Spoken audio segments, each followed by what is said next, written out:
আসসালামু আলাইকুম ওরহমতুল্লাহি ওবরকাতু। আচ্ছা বলেন তো, পৃথিবীর মিডিল পয়েন্ট মধ্য জায়গা কোনটি এবং কখন সৃষ্টি হলো, কিভাবে সৃষ্টি হলো, এবং পৃথিবীটা দুনিয়াটা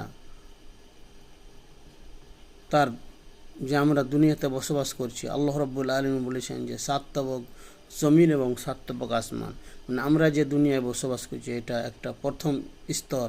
এরপরেও 7টা এরকম স্তর আল্লাহ রাব্বুল আলামিন বানিয়েছেন। তারপরে আপনার পানির অবস্থান রয়েছে। তো আমরা এখনো পর্যন্ত অবগত হতে পারলাম না যে আল্লাহ সুবহানাহু ওয়া তাআলা যে বিশাল পৃথিবীকে পানির উপরে ভাসমান করে রেখেছেন, জমিনটা পানির উপরে ভাসছে, এটা কোরআনের বাণী। ওয়া জাআলনাল জিবালা আওতাদা, আমি মাটি হেলাদোলা করছিল, আমি বড় বড় পাহাড় দ্বারাই কিল মেরে দিলাম। আমাদেরকে জানতে হবে কোরআন